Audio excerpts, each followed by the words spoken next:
మనోజ్, నువ్వు నా బిడ్డవి. లక్ష్మీ ప్రసన్న, విష్ణువర్ధన్ బాబు, మనోజ్ కుమార్. నిన్ను ఎలా పెంచానురా నేను? అందరికంటే నిన్నే గారాభంగా పెంచానురా. నీకే ఎక్కువ ఖర్చు పెట్టి చదివించాలని ప్రయత్నం చేశానురా. నువ్వు ఏది అడిగినా నేను నీకు ఇచ్చానురా. కానీ ఈ రోజున నువ్వు చేస్తున్న పని బిడ్డల గుండెల మీద తంతారంటారే, అలా తన్నేవరా. మనసు ఆవేదనతో కింగిపోతుందిరా. నేను మీ అమ్మ ఏడ్చుకుంటున్నావురా. జర్నలిజం ఉన్నది లేనిది, లేనిది ఉన్నట్టు రాస్తున్నారా. నువ్వు నన్ను కొట్టడం ఏంట్రా? నా బిడ్డ నన్ను తాకలా. ఇద్దరం ఘర్షణ పడ్డాం కొన్ని కారణాల వల్ల. ప్రతి ఫ్యామిలీలోనూ ఉంటాయిరా ఇవి. లేనివాడు ఎవరైనా ఉంటే ప్రపంచంలో ఒకరున్నారేమో, 1% ఉంటుందేమో. అటువంటి వాళ్ళ ఇంటికి వెళ్ళి కాళ్ళు గడిగి నిద్ర పూసుకోవచ్చు. భారత భాగవత రామాయణాలు చూసావు కదరా. ఏమిటిది? మీ అమ్మ ఎంత కుమిలిపోతుంది ఈ రోజున హాస్పిటల్ చేరింది. నీ వల్ల హాస్పిటల్ చేరుతాను. చూడు మనోజ్, నీకు అన్నీ ఇచ్చిన ఈ రోజున నువ్వు నా గుండెల మీద తనడమే కాకుండా అపకీర్తి తీసుకొచ్చావు. ఏదేదో రాశావు, ఏదేదో చెప్తున్నావు. కొంతమంది జర్నలిస్టులు ఉన్నది లేనిది, లేనిది ఉన్నట్టు రాసేవాళ్ళ తత్వం వాళ్ళకి. ఎందుకంటే టీఆర్పీ పెరగాలి. ఇది వాళ్ళ నైజం. మనం మార్చలేము. వాళ్ళందరి మీద మన కోర్టుకు వెళ్ళలేము. వాక్ స్వాతంత్రం అంటారు, ప్రజాస్వామ్యం అంటారు. ప్రజాస్వామ్యంలో కూడా కొన్ని హద్దులు ఉన్నాయి. ఇది నీకు తెలుసు అనుకున్నా. ఎంత మంచి నటుడివి నువ్వు. నీ భార్య మాటలు విని తాగుడుకు అలవాటు పడిపోయావు. వింటున్నావా మనోజ్? ఎవరిని నమ్మాలో ఎవరిని నమ్మకూడదో పరిస్థితి తీసుకొచ్చావు. విద్యాలయాలు ఎంత గొప్పవిరా. మనం 25% కులమతాలకు అతీతంగా ఫ్రీ ఎడ్యుకేషన్ ఇస్తున్నాంరా. క్యాస్ట్ అనేది తీసేశానురా 92లో ప్రాస్పెక్ట్స్లో. నువ్వు చదువుకున్నావురా. అక్కడ చదువుకున్న బిడ్డలు IAS, IPS అయ్యారా. ఎంతోమంది గొప్పవాళ్ళు అయ్యారా. నువ్వు నటుడుగా ఎంతో గొప్పవాడివి. తాగుడికి అలవాడబడి నువ్వు నీ భార్య ఇంట్లో బిహేవ్ చేస్తున్న విధానం ఆ భగవంతుడు సర్వేశ్వరుడు తెలుసు. భగవంతుడు చూస్తున్నాడు రా. నేను తప్పు చేసినా, నువ్వు తప్పు చేసినా, ఎవరు తప్పు చేసినా. ఎంత అవకాశం ఇచ్చావు మాట్లాడుకునేదానికి అందరికీ. ఇన్ని సంవత్సరాల్లో మన విద్యాలయాల్లో ఒక్క తల్లి కానీ ఒక తండ్రి కానీ ఏమైనా చెప్పారా? ఆ బిడ్డలు మన బిడ్డలు రా. మీరెంతో నాకు అక్కడ ఉన్నవాడు కూడా నా కూతుర్లు, నా కుమారులు. ఎంతమందికి ఫ్రీ ఎడ్యుకేషన్ ఇస్తున్నావు. వాడి దగ్గర ఏది ఆశించరా. నువ్వు ఎందుకు ఇలా తయారైపోయావు? ఎందుకు ఇంట్లో ఉండే పని వాళ్ళందరినీ కొడుతున్నావు? పనివాడు వాడు పని చేసుకునేదానికి మన ఇంటికి వచ్చాడు రా. ఆ పనివాడిని కొట్టడం చాలా మహాపాపంరా. నేను వేరురా. నేను దండించడం వేరురా. నేనెవరిని ఆ చిన్న వాళ్ళని కొట్టి ఇచ్చేసి చేయలేదురా. సినిమా ఇండస్ట్రీలో మోహన్ బాబు కొడతాడు, తిడతాడు అంటే అది షూటింగ్లో జరిగి ఉండొచ్చేమో. కానీ ఇంట్లో ఉండి 10 సంవత్సరాల నుంచి 20 సంవత్సరాల నుంచి పనివాళ్ళు ఉన్నారు. నేను ఇంట్లో లేని సమయంలో వాళ్ళందరినీ కొట్టి వాళ్ళ ఫోన్ లాక్కొని ఒకడైతే చచ్చిపోవాలి. వాడు పోలీస్ కంప్లైంట్ ఇచ్చి ఉండొచ్చు. నేను వద్దు అని వాడిని బతిమాలాడు పోలీస్ కంప్లైంట్ కూడా ఇవ్వడా. ఇంకైనా నువ్వు నీ భార్య మారి బయట ఉండండి రా అన్నాను నేను. లేదు డాడీ, తప్పు చేయలేని ఒకసారి వచ్చావు, మళ్ళీ తప్పు చేశావు, మళ్ళీ వెళ్ళావు, మళ్ళీ ఈసారి తప్పు చేయనన్నావు. ఏమండి వీడు తప్పు చేయడం అని మీ అమ్మ చెప్పింది. ఇంట్లో పెట్టుకున్నా. మళ్ళీ నువ్వు చేస్తున్నది, ప్రతిరోజు నువ్వు తాగుతున్న విధానం నీకే తెలుసు. ఇది ప్రజలు నమ్ముతారా లేదా అనవసరం నాకు. నేను నీకు చెప్తున్నా, ఇంతటితో పులి స్టాప్ పెట్టాలి. 3 రోజుల నుంచి రకరకాలుగా రాస్తున్నప్పుడు నా మనసు ఆవేదనతో ఉంది. మళ్ళీ చెప్తున్నా, Mohan Babu university is greater than temples. Greater than temples. బిడ్డలను కాలేజీలో చేర్చుకునే ముందు చెప్తారు, అదయ్యా ఎంత ఉంది యూనివర్సిటీ రూల్స్, ఇది మా పద్ధతి, మీకు ఇష్టమైతే చేర్చండి. గవర్నమెంట్ బిడ్డలను గవర్నమెంట్ ఏమిస్తుందో ఇంత పర్సంటేజీ వాళ్ళకు కూడా మీ దగ్గర ఎందుకు డబ్బు తీసుకుంటున్నామంటే దానికి అర్థం పరమార్థం చెప్పాము. దొంగతనంగా తీసుకోలేదు, ప్రతిదానికి చెక్కులు ఉన్నాయి, అది అకౌంట్ ఉంది. దానిలో తప్పులు జరిగితే డిపార్ట్మెంట్ ఉంది, కాలేజీలో ఇంకేమైనా తప్పు జరిగితే గవర్నమెంట్ ఉంది. ఇవన్నీ నీకు తెలుసు. ఈ రోజున ప్రపంచంలో నేను నెంబర్ 1గా చేయాలని మీ అన్న కష్టపడి ఇతర దేశాల్లో నెంబర్ 1 యూనివర్సిటీ టైఅప్ చేశాడు. ఈ రోజు నువ్వు చేసిన విధానం ఏమిటి? నువ్వే ఒకప్పుడు నాకు ఇవి ఏమొద్దు, నేను యాక్టింగ్ అన్నావు. ఈ రోజున ఏం చేస్తున్నావు? విద్యాలయాల మీద పడ్డావు. తల్లిదండ్రులు చాలా గొప్పవాళ్ళరా.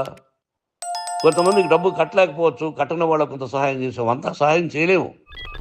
బ్యాంకుల్లో డబ్బు కట్టాలి, లెక్చరర్స్కి డబ్బులు ఇవ్వాలి, యూనివర్సిటీ బ్రహ్మాండంగా నడపాలంటే మంచి లెక్చరర్స్ కావాలి. ఇవన్నీ తెలిసి చేస్తున్నావురా 32-33 సంవత్సరాల నుంచి. అది పక్కన పెడితే అందరినీ కొట్టడానికి వస్తావు, మీ అన్నం తిడతావు. ఒక వ్యక్తి వినయ్ గారనే ఆయన వ్యక్తి హెల్ప్ చేయడానికి వస్తే ఆ వినయ్ ఎవరు లజ్జాగుడికి చంపేస్తాను వాడు అన్నావు. ఇవన్నీ ఎంత తప్పురా? అంటే మీ నాన్నగారికి ఎవరు సహాయం చేయడానికి వస్తే వాళ్ళందరినీ లజ్జాగుడుకులు అంటావు, చంపేస్తానంటావు. మీ అన్నను చంపేస్తానన్నావు. చంపరా చూద్దాం మీ అన్న. నేనే అన్నా. తాకరా నీ ధైర్యం ఉంటే అన్నా. ఎంతమందిని చంపాలనుకుంటున్నావు, ఎంతమందిని చేయాలనుకుంటున్నావు, నువ్వు ఏం సాధించాలనుకుంటున్నావు? ఆలోచించుకో. ఈ ఇంట్లోకి అడుగు పెట్టడానికి నీకు అధికారం లేదు. ఇది నా కష్టార్జితం. మా నాన్నగారు 10 రూపాయలు 10 పైసలు కూడా ఇవ్వలేదురా. మంచి జన్మనిచ్చాడు మా నాన్నగారు. మద్రాసుకు వెళ్ళి వీధుల్లో అడుగు తిన్నాను రా. ఒక పూట కూడా భోజనం లేకుండా అడుగు తిన్నాను రా. న్యాయంగా మోహన్ బాబు తిడతాడు కొడతాడంటారు కానీ మోసగాడని అనలేదురా. నీట్ పార్లమెంటేరియన్గా బయట వచ్చాను రా. నువ్వు నా పరువు ప్రఖ్యాతులు మంట కలిపావు. ఏమిటి నేను చేసిన అన్యాయం? నీకు జన్మనిచ్చాను, అదా నేను చేసిన పాపం. అందుకే ఇది నా ఇల్లు అన్నావు. నువ్వు నీ ఇల్లు కాదు. నీ కష్టార్జితంతో నువ్వు సంపాదించుకున్న ఇల్లు నీది. ఇది నా డబ్బు, నా కష్టార్జితం. నా కష్టార్జితంలో నేను పిలిస్తేనే మీరు ఇంట్లోకి రావాలి. అటువంటిది పోగొట్టుకున్నావు నువ్వు. ఆస్తులు అంటావా? ముగ్గురికి సమానంగా రాయాలా లేదా అది నా ఇష్టం. ఆస్తులు ఇస్తానా, లేకపోతే గంగపాలు చేస్తానా, లేకపోతే ఎవరికైనా దానధర్మాలు చేస్తానా, అది నాకు సంబంధించిందిరా. నా కష్టార్జితం రా. మీరు చేస్తున్న విధానం గుణగణాలు కావాలరా. మందు తాగచ్చురా. ఎంత తాగాలి? నేను కూడా 1 or 2 పెగ్స్ తీసుకుంటా. ఇది తప్పు కాదు, జనానికి తెలియాలి. నా డబ్బు ఇది. తాగి ఎవరిని కొట్లా, తాగి నేను తింటున్నా, అది ప్రజలకు అక్కర్లా. నేను తప్పు చేస్తేనే ప్రజలకు కావాలా. ఇవన్నీ ఉన్నాయిరా. ఇవన్నీ తెలుసుకో. జర్నలిస్ట్ సోదరులారా, మీకు నా గతాన్ని తెలుసు, నా భవిష్యత్తు, నేను ఎక్కడి నుంచి వచ్చాను కూడా మీకు తెలుసు. ఈ రోజున మీరు రాస్తున్న విధానం, నా బిడ్డ నన్ను కొట్టాడన్నారు, ఎంత తప్పు. ఈ రోజున నా బిడ్డ మీద కోపంతో అవును చెప్పచ్చు, కాదు. వాడు నా మీద చెయ్యెత్తలేదు. నేను ఘర్షణ పడ్డాం. ఘర్షణ వేరు, కొట్టుకోవడం వేరు. గాయాలతో హాస్పిటల్కి వచ్చి కుంటుకుంటుగా నడిచాడు. మళ్ళీ ఏమని పోలీస్ స్టేషన్కి వెళ్ళి చెప్పాడు. ఎవరో 2 ఉన్నారు, వాళ్ళిద్దరూ నా మీద దాడి చేశారన్నాడు. నా ఇంట్లో పనిచేస్తున్న వ్యక్తుల గురించి పోలీస్ స్టేషన్కి వెళ్ళి చెప్పవలసిన అవసరం అతనికి లేదు, హక్కు లేదు. పోలీస్ డిపార్ట్మెంట్ కూడా తెలుసుకోవాల్సిన విషయం. నా ఇంట్లో ఉండే వర్కర్స్ మీద నేను కంప్లైంట్ ఇవ్వాలి. నువ్వు పర్మిషన్ లేకుండా నా ఇంట్లోకి నువ్వు చొరబడి ఈ ఇల్లు నాదంటూ ఇంట్లో పనిచేస్తున్న వర్కర్స్ మీద కంప్లైంట్ ఇచ్చావు. అది ఎంతవరకు పోలీసు న్యాయమో రూల్సో చూద్దాం. పోలీస్ డిపార్ట్మెంట్ ఇంటికి వచ్చింది. వాళ్ళకి రాశాను ఉత్తరం, అయ్యా నేను సీనియర్ సిటిజన్ని, నాకు రక్షణ లేకుండా ఉంది, నా బిడ్డ వల్ల నా ఇంట్లో నుంచి నా బిడ్డను పంపించేసి ఇది నా ఇల్లని. వాళ్ళు నాకు సమాధానం ఇవ్వలేదు. ఇవ్వకపోగా ఎవరిని పట్టించుకోలేదు. ఇప్పుడు పోలీసు వాళ్ళు వచ్చి ఏమండి రూల్స్ ప్రకారం నా బిడ్డ ఇంటికి రాకూడదంటే మాకు హయ్యర్ అథారిటీ వాళ్ళు ఫోన్ చేశారు, మీరు ఎవరిని స్టాప్ చేయొద్దండి, బయట నుంచి ఎవరైనా వస్తే వాళ్ళని స్టాప్ చేయండి అన్నారు. 2 రోజుల నుంచి 10 మంది 20 మంది వస్తున్నారు. వాళ్ళు అలా చూస్తూ నిలబడ్డారు, వాళ్ళు ఫోటోలు తీసుకున్నారు, వాళ్ళ మీద మళ్ళీ వదిలేస్తున్నారు. ఎవరిని నిందించాలి? But I give respect to the police department. వాళ్ళకి ఎవరు ఏ అధికారి ఫోన్ చేశాడో, ఆ అధికారికి ఏ పొలిటీషియన్ చేశాడో అది వాళ్ళకే వదిలేస్తున్నా. కాబట్టి వాళ్ళు పోలీస్ కంప్లైంట్ ఇచ్చినా కూడా మేము సంబంధం లేదని అంటున్నారు కాబట్టి నేను నా బిడ్డను నిన్ను నాపు చేస్తున్నా. నువ్వు ఇంట్లోకి వచ్చే అధికారం నీకు లేదు. నువ్వు వచ్చి నీ బిడ్డను తీసుకెళ్ళు. సంతోషం. నువ్వు రాలేదు, నీ బిడ్డను జాగ్రత్తగానే చూసుకుంటావు. Take care your daughter, that's all. మీ అమ్మ హాస్పిటల్లో అడ్మిట్ అయింది.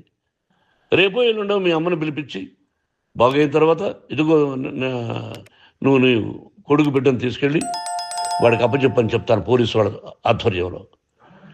ఇది 100% జర్నలిస్టు సోదరులారా, పులి స్టాప్ పెట్టండి. మీకు కుటుంబాలు ఉన్నాయి, మీ యజమానులకు కుటుంబాలు ఉన్నాయి. మీ కుటుంబాల విషయాలు, మీ యజమానుల కుటుంబాల విషయాలు మేము ఎవరు జోక్యం చేసుకోవాలా. మేము నటీనటులం. మాది తప్పుంటే నటుడుగా నన్ను ఫెయిల్యూర్ అని రాయండి, నా నటన బాగలేకపోతే రాయండి. బట్ ఇంటి లోపల సందులో నుంచి చూస్తూ తప్పు చేస్తున్నామని ఉన్నది లేనిది ఉన్నట్టు రాయకండి. మీకు నా హృదయపూర్వక నమస్కారాలు. ఇన్ని రోజులు హృదయపూర్వకంగా ఎంకరేజ్మెంట్ చేశారు. ఆ ఎంకరేజ్మెంట్కు నమస్కారం చేసుకుంటూ I love you all. I love you police department. మీరు న్యాయంగా ధర్మంగా నడుచుకోండి, ఎవరికి తొత్తుల్లాగా ఉండొద్దండి అని మనవి చేసుకుంటూ నేను సెలవు తీసుకుంటాను. Thank you very much for all the journalist.